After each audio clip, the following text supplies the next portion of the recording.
So you say you really want to be in love. You keep making statements, but your statements don't back up your action. Are you sure you really want to swing that far to the right of love? Let's talk about it.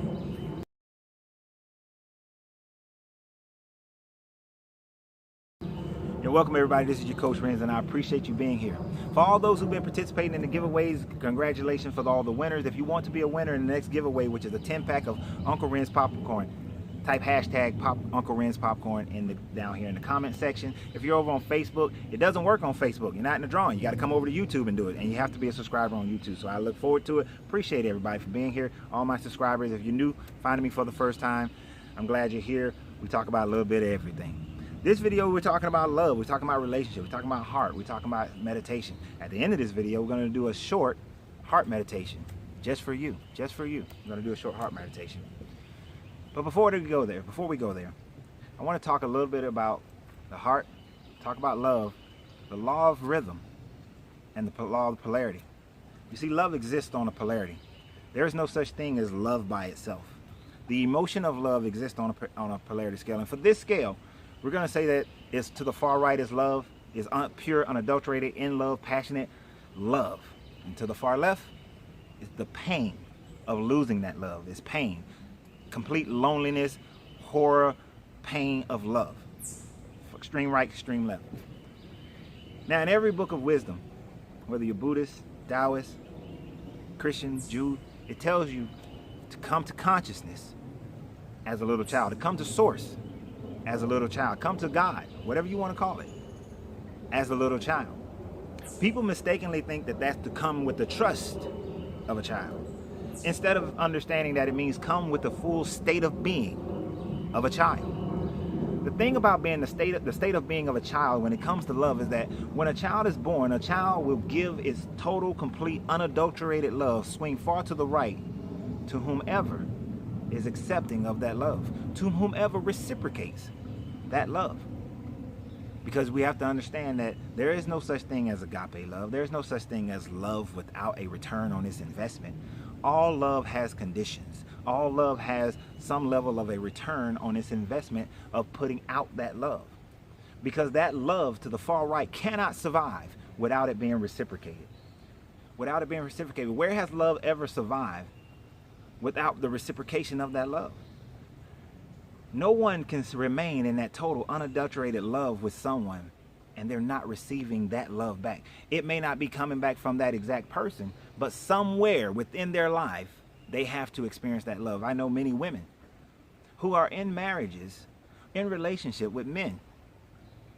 They don't get the love that they desire from the man. And so they have a baby because they know the baby will give them that love. The baby will give them the love that they want, which makes it tolerable to be with this man, because society has told them that they have to be with this man. Society has said that you cannot leave this man. And many women, especially in the 30, 40 years ago, would remain in a relationship that was not loving, but they would commit and give themselves so much to their children because their children gave them unadulterated love, gave them unfiltered love, gave them the love that they wanted, the love that they desired. This placebo only lasts so long because the kids grow up and kids are taught how not to love then and how to transfer pain from one situation to the next situation. And hence, as adults, we get married, we get into deep relationships of love. Something doesn't go right, the vibration changes, and all of a sudden we swing to the left. Now, as far as you swing, the law of rhythm says as far as your swing to the right is as far as your swing to the left. So if you swung in pure, unadulterated, the most passionate love that you've ever felt in your life, that love that makes you want to get up out of bed and look at that person and take care of them and do everything for them to make them as happy as you possibly can, and everything that you do for them makes you happy, and your whole life is filled with love, and all you do is think about them all day, and you specifically do things to ensure that when you get home, you see them, that you have that same love effect, that you want to dance with them, you want to sit with them, lay under them, you want to make love to them, you want to spend your life with them, you want to design your future with them. Everything about them just makes you say that I love them. Everything. And your day can't be ruined by anything. You have a bad day at work, but their love keeps you. You have a horrible drive home, but even in the horror of the drive, You're thinking about that love that you have with them, and it drives you to untold happiness. You've had that. You've been in that relationship. You say you want to be in that relationship. But then if the vibration changes, if something happens, if something totally that just blows you and that person out of the water occurs, and you swing to the left, the amount of loneliness, the amount of pain, the emotions that you then exhibit, the depth of your despair, the fact that that person is no longer in your life, that the situation is no longer in your life, the fact that they've gone, they left you, they betrayed you, whatever it is that caused them, whether they passed on from this existence, whatever it is that caused you to lose that love, sickness or disease, infidelity or trickery or deception or drugs, whatever it is that caused you to lose that love, all of a sudden now you're in a state where when you recognize it again, when you see it on the horizons, at first you're excited about it. You've spoken about how you want to have that again and you're ready for it. But as you see it on the horizon, you begin to worry. You begin to get concerned. Subconsciously, you begin to pull back from it. Because what you're thinking is, I've seen this before and I know how it ends. It ends with me back over there. I can't go back there. I refuse to go back there. So instead of me going all the way over there, let me just go here. I just need to go here. But because you stop here, you never get there. You'll never get there again. And here's what happens when you're never getting there. When you're never getting there, you say things. Because you know that when you're in that state of love, that if your partner loves to dance, that you plot and you plan opportunities for you to dance and you ensure that you dance. But now that you've stopped here, you find a reason not to dance. You may tell them when you get home, I want to put on a little music, I want to dance with you. But then when you get home, you start to find things to preoccupy your time. You find a way to make sure that you don't fulfill what it is that you said to that person. And unknowingly what you're doing though is causing unfulfilled promises to occur. And that person will begin to not trust your words. That person will stop trusting your words because they've built up the anticipation of coming home and expecting that dance, expecting this romantic feel, this copulation of love that you're supposed to have. They come home expecting it. They walk in the door, they're expecting it. They're waiting for it to happen. Yes, we must clean this, or we got to have dinner. Let's do this, let's do that. But, oh, we've taken our showers and now we're standing in our room and the lights are dimly lit and I'm ready for our dance. And you tell me about how you're tired and ready to go to sleep and you can't wait to get into bed, or you walk into the room and you're already asleep. The emotions that follow. You start to not trust the person. You start to pull away from the person yourself. And invariably what happens is that you lose that relationship as well. You may not go as far to the left because you didn't swing that far to the right, but you still swing to the left. It's a tolerable swing. It's a swing that you can handle. It's a swing that you can deal with. You've been swinging that way over and over again. Well, I want to teach you guys how to swing to the right without all the pain and the fear, but stay to the right and maintain that position. You see, one of my favorite movies when I was a kid, and I know I'm going to tell my age here, and some of you are going to pick on me, but it's okay, I don't care. Blue Lagoon was one of my favorite movies when I was a kid. You may ask why. I've always been a romantic. I've always read romantic poetry and books and things like that. I've always been a romantic. Blue Lagoon to me was one of the most romantic movies I've ever seen. The reason why, because two children were cast away on this island, left alone to develop without the impurities of society, without someone saying that marriage is a piece of paper, without someone convincing them that the end game for you is marriage, the end goal is marriage. So they were two people, two teenagers who just fell in love, pure and unadulterated, who were just in love with each other, total and complete. And it wasn't until they were rescued that they would lose that love. They would lose the place of being. They lost their Blue Lagoon. They lost their opportunity to live the rest of their life, just the two of them, totally and completely in love with one another. To me, it's a romantic tragedy. It's a romantic tragedy, the Blue Lagoon. In order to allow yourself to be that way, you do have to get back to your childlike state of mind, where you gave your love without boundaries, without barriers. Where if a person reciprocated that love back to you, that you gave them your love, you get back to that state where you would say, if you are going to be something, you are it. You didn't just speak it, you did it.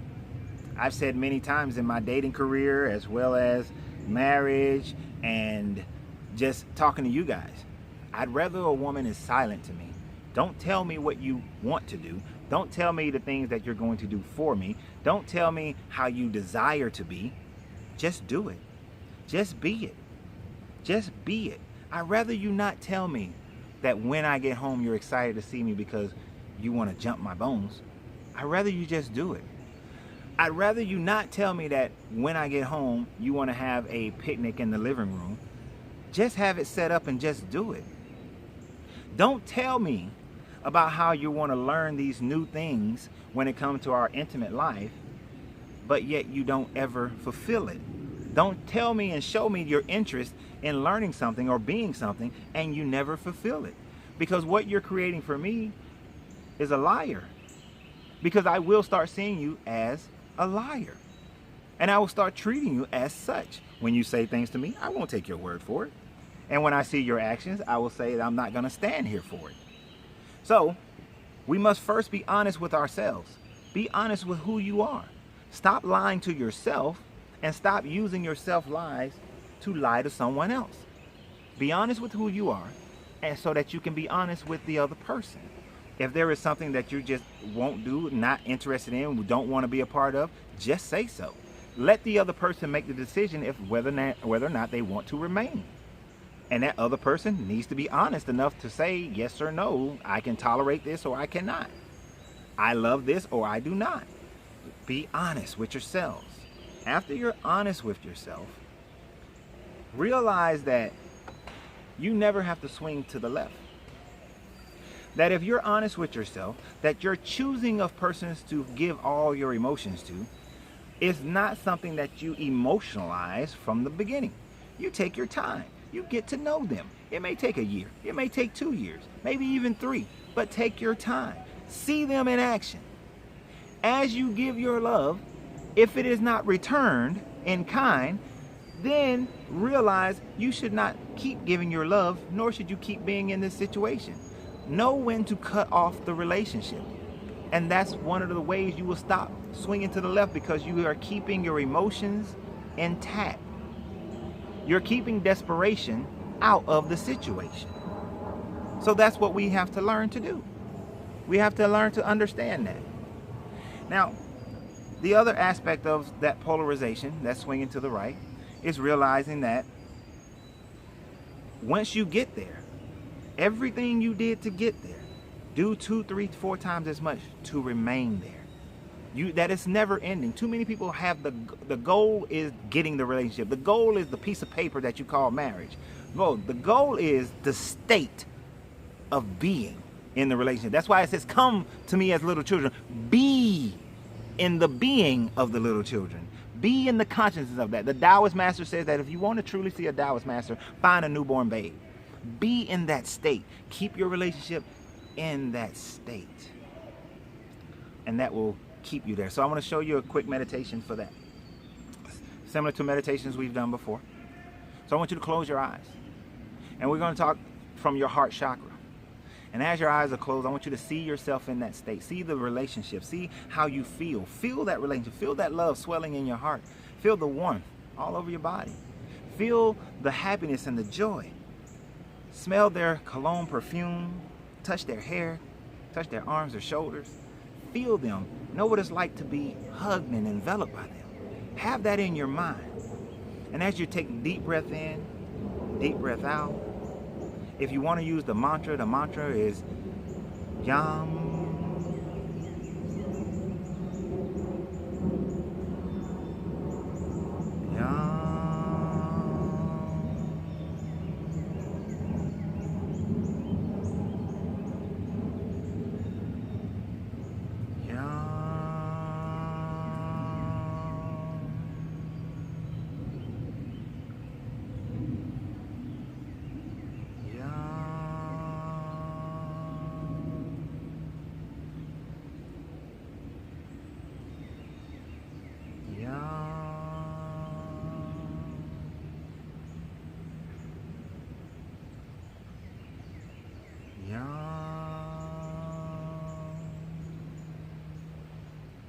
Do that as long as you need to do that.